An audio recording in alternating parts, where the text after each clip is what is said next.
हाय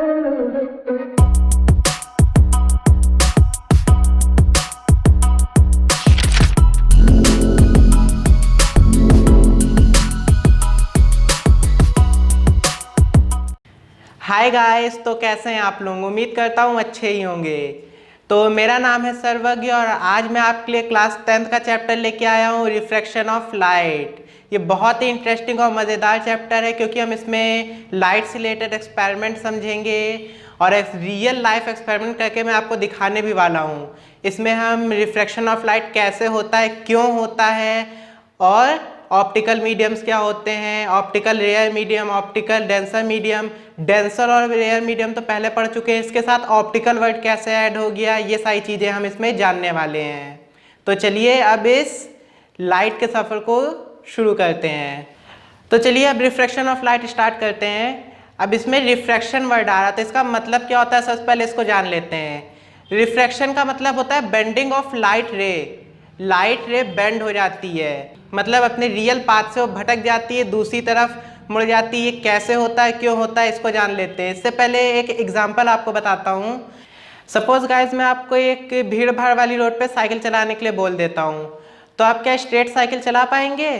कभी नहीं चला पाएंगे। रीज़न क्योंकि आपको उसमें बार बार ब्रेक्स यूज़ करनी पड़ेंगी, इधर उधर टर्न करना पड़ेगा साइकिल, इसलिए आपका जो रियल स्ट्रेट पाथ है वो डाइवर्ट हो जाएगा किसी ना किसी तरफ।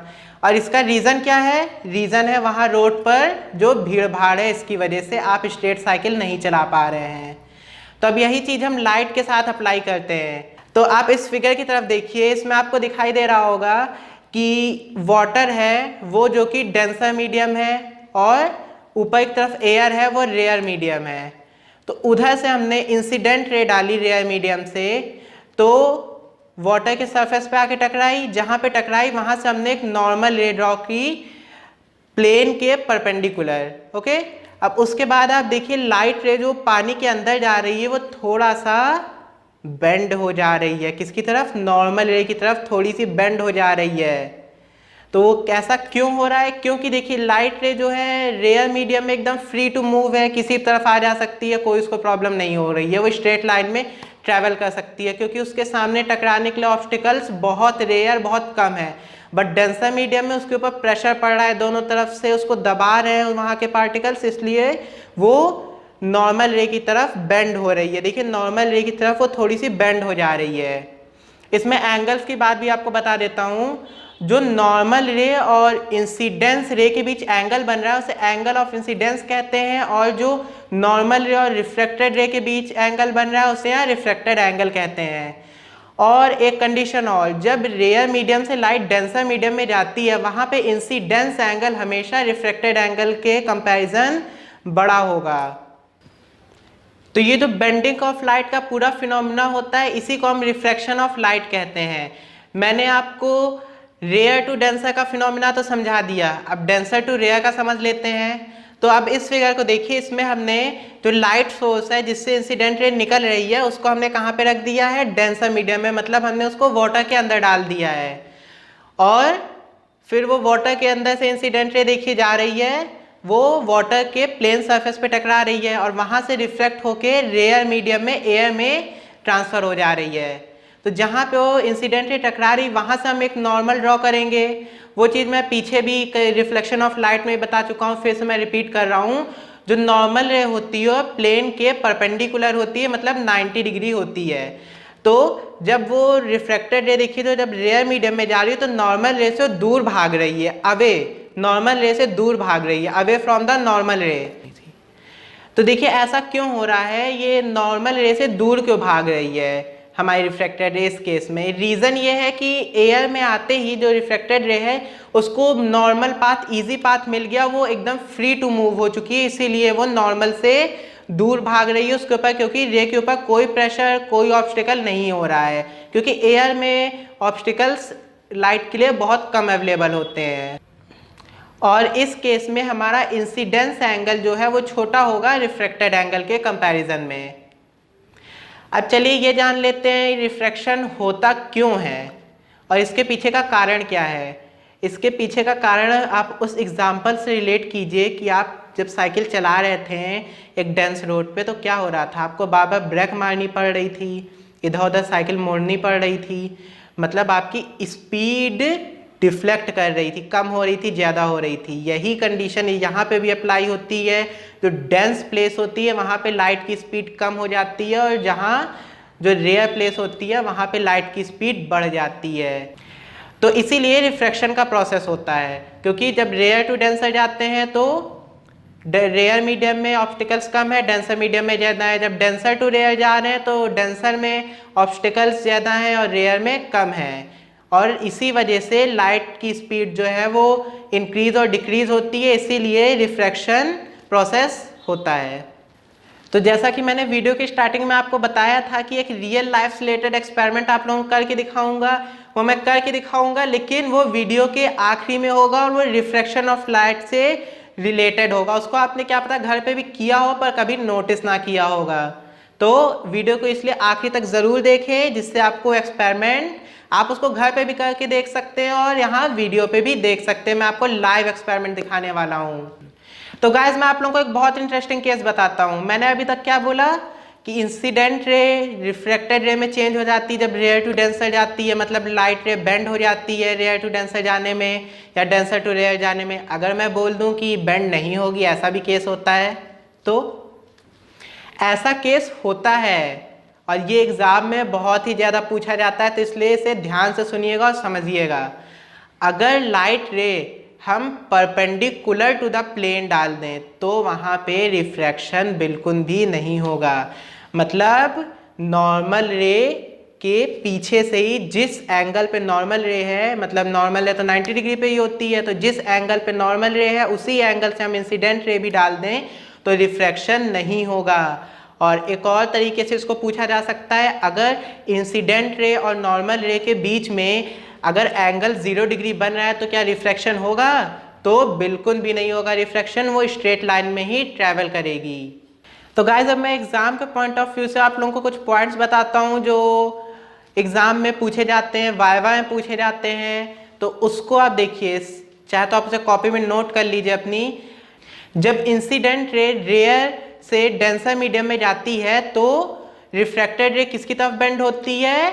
नॉर्मल रे की तरफ बेंड हो जाती है। मतलब जब रेयर टू डेंसर लाइट जाती है तो नॉर्मल रे की तरफ रिफ्रैक्टेड रे बेंड होती है, और जब डेंसर टू रेयर जाती है तो away from the normal refracted रे भागती है। और अब एंगल्स की थोड़ी सी बात कर लेते हैं। जब रेयर टू डेंसर जाती है इंसिडेंट रे तो उस केस में क्या होता है, हमारा इंसिडेंस एंगल बड़ा होता है रिफ्रैक्टेड एंगल से, और जब डेंसर टू रेयर जाती है उस केस में हमारा इंसिडेंस एंगल रिफ्रैक्टेड एंगल से छोटा होता है। और जब लाइट रे बेंड ही नहीं हो रही, थर्ड केस, तो no angles no greater no smaller, तो उस केस को जैसा मैंने बताया वैसा ही याद रखिएगा। तो उसमें एंगल्स का सिर्फ इतनी सी बात है एंगल्स की, उसमें 0 डिग्री एंगल होता है क्योंकि वो परपेंडिकुलर टू द प्लेन होती है। तो चलिए अब रेयर और डेंसर मीडियम जान लेते हैं। रेयर मीडियम वो होता है जहाँ पे ऑब्स्टिकल्स कम प्रोवाइड होते हैं लाइट के लिए या किसी भी चीज़ के लिए ऑब्स्टिकल्स कम प्रोवाइड होते हैं, भीड़ भाड़ कम होती है। और डेंसर मीडियम मतलब बहुत ही ज़्यादा डेंस भीड़ भाड़ वाली जगह, वो डेंसर मीडियम हो जाती है। तो अब इसके साथ ऑप्टिकल वर्ड कैसे ऐड हो गया? इसे optical rare medium optical denser medium क्यों कहते हैं? क्योंकि ये लाइट से रिलेटेड है, इसलिए हम इसको लाइट के चैप्टर में या लाइट के टर्म में अगर बोला जाए तो इसे optical rare medium optical denser medium भी कहा जाता है। तो लाइट के पूरे टॉपिक को हम ऑप्टिक्स भी कहते हैं, तो उसी के बेस पे ये नाम पड़ा है ऑप्टिकल रेयर मीडियम और ऑप्टिकल डेंसर मीडियम। मीनिंग वही है रेयर की और डेंसर की, दोनों की मीनिंग सेम है, बस ये लाइट के टर्म में बोला जाता है, इसीलिए इसे optical rare medium optical denser medium कहते हैं। तो इसमें कंफ्यूज मत होइएगा। तो गाइस अपने नेक्स्ट टॉपिक की ओर चलते हैं जो है रिफ्रैक्टिव इंडेक्स। रिफ्रैक्टिव इंडेक्स होता क्या है, पहले इसका सिंबल जान लेते हैं। इसको म्यू से डिनोट किया जाता है। म्यू का सिंबल ये देखिए आपको दिखाई दे रहा होगा, और कुछ लोग इसे एन से भी डिनोट करते हैं। तो अब डिनोट करने की बात तो हमने कर ली, इसका सिंबल बता दिया। अब रिफ्रैक्टिव इंडेक्स होता क्या है, किसी भी ऑब्जेक्ट में कितना ज़्यादा कोई ऑब्जेक्ट डेंस है या रेयर है, उसमें लाइट की स्पीड कितनी होगी, कम होगी कि ज़्यादा होगी, उसके मेजरमेंट जो हम करते हैं उसी को हम उस ऑब्जेक्ट का रिफ्रैक्टिव इंडेक्स कहते हैं। अब जैसे कि मान लीजिए एक ग्लास में कंपैरिजन टू एयर लाइट की स्पीड क्या होगी, कम हो जाएगी। तो ग्लास का रिफ्रैक्टिव इंडेक्स ज़्यादा हुआ क्योंकि वो ज़्यादा डेंस है, और एयर का रिफ्रैक्टिव इंडेक्स कम हो जाएगा। और इसको कंपेयर करके निकालने का एक और तरीका होता है। अगर आपको कंपेयर करके निकालना है तो इसका फॉर्मूला होता है μ2/μ1। इसको कंपेयर किया जाता है, जैसे आपको रेयर टू डेंसर में कंपेयर करना है कि किसका रिफ्रैक्टिव इंडेक्स ज़्यादा है और कितना ज़्यादा है, तो इसको μ2/μ1 से हम कंपेयर करके निकाल सकते हैं। तो इसको शॉर्ट में समझ लेते हैं एग्जाम के पॉइंट ऑफ व्यू से कि आप कैसे पहचानेंगे रिफ्रैक्टिव इंडेक्स। तो जिस ऑब्जेक्ट का रिफ्रैक्टिव इंडेक्स ज़्यादा हो तो वहाँ पे समझ लीजिए वो डेंस ऑब्जेक्ट है, वहाँ पे लाइट रे नॉर्मल की तरफ बेंड हो जाएगी। और जहाँ पे रिफ्रैक्टिव इंडेक्स कम हो वहाँ पे रेयर मीडियम है, मतलब लाइट रे नॉर्मल से अवे भागेगी। ओके, तो अब बात कर लेते हैं इमर्जेंट रे की। इमर्जेंट रे ये कहाँ से नया आ गया? हमने इंसिडेंट रे पढ़ लिया, रिफ्लेक्टेड रे जो कि पिछले वीडियोस में पढ़ा चुका हूँ, नॉर्मल रे पढ़ लिया, रिफ्रैक्टेड रे पढ़ लिया। अब एक और नई रे पढ़नी पड़ेगी जो है इमर्जेंट रे।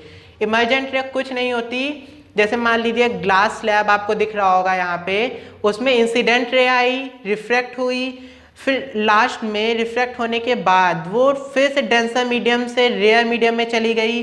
तो जो ग्लास से रिफ्रैक्ट होके लाइट डेंसर से रेयर में जा रही है, वही लाइट रे हमारी इमर्जेंट रे हो जाती है। ओके, तो गाइस जैसा कि मैंने आप लोगों से कहा था कि वीडियो के आखिरी में आपको रियल लाइफ एक्सपेरिमेंट दिखाने वाला हूँ, तो चलिए उसके लिए तैयार हो जाइए। आपको रियल लाइफ एक्सपेरिमेंट में लाइव दिखाने वाला हूँ। तो एक्सपेरिमेंट जानने से पहले एक क्वेश्चन का आंसर कर लेते हैं। पहले क्वेश्चन क्या है हमारा? क्वेश्चन बहुत ही सिंपल सा है। अगर आपने मेरी वीडियो ध्यान से देखी होगी, उसको समझा होगा, तो आप बहुत ईजिली आंसर कर पाएंगे। तो हमारा क्वेश्चन है, आप एक बकेट में पानी भर दीजिए और उसको देखिए, ऐसे करके उसको देखिए ध्यान से। तो आपको क्या नजर आएगा? आपको दिखेगा कि जो उसका रियल डेप्थ है वो थोड़ा सा कम हो गया है।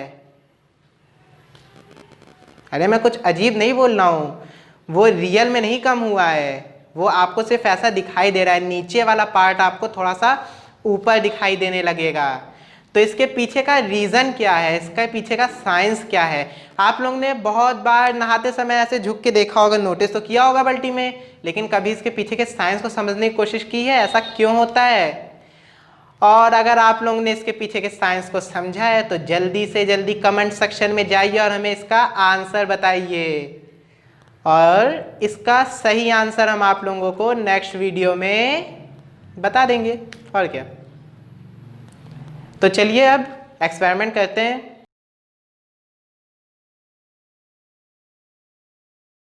तो जो इक्विपमेंट्स मैं बता रहा हूँ जल्दी से उनको लेके आ जाइए और एक्सपेरिमेंट शुरू करते हैं। सबसे पहले हमें चाहिए ग्लास, उसके बाद चाहिए हमें पेन। दोनों चीज आ गया, और पानी ले लीजिए और चलिए एक्सपेरिमेंट देखते हैं।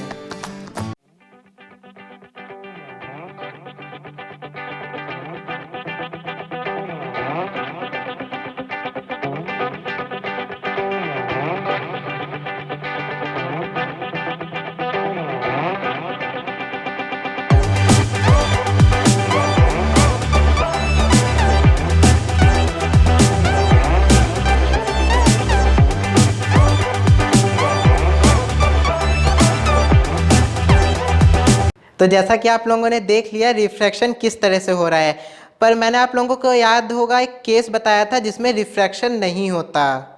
वो केस देखिए कैसे अप्लाई होता है। तो आप देखिए, हम पेन को परपेंडिकुलर टू द प्लेन इसमें रखते हैं, तब आप ध्यान से देखिए कोई रिफ्रैक्शन नहीं होगा। शायद मेरा हाथ थोड़ा टेढ़ा हो जा रहा है इसलिए रिफ्रैक्शन हो जा रहा है। जब एकदम स्ट्रेट है देखिए कोई रिफ्रैक्शन नहीं, और ये मैंने पेन को टेढ़ा कर दिया तो रिफ्रैक्शन होने लगा। ये हमारा थर्ड केस है जिसे कि मैंने आपको बताया था कि बहुत इम्पॉर्टेंट होता है। ये देखिए, जब प्लेन के परपेंडिकुलर है पेन तो कोई रिफ्रैक्शन नहीं हो रहा है। तो बहुत जल्दी मैं आप लोगों के लिए नेक्स्ट वीडियो लेके आने वाला हूँ जिसमें आप लोगों को लेंस के बारे में बताऊंगा। कॉन्वेक्स लेंस और कॉनकेव लेंस ये कैसे होते हैं, इनकी क्या कैरेक्टरिस्टिक्स होती हैं, इनसे रिलेटेड इमेजेस कैसे बनती हैं, और उनके सारे कैरेक्टरिस्टिक्स और उससे रिलेटेड कुछ इंटरेस्टिंग एग्जाम्पल्स। तो नेक्स्ट वीडियो ज़रूर देखिएगा। तो तब तक के लिए गुड बाय, टाटा, और घर पे रहिए और सुरक्षित रहिए और पढ़ाई करते रहिए। छुट्टी का गलत फ़ायदा नहीं उठाना है।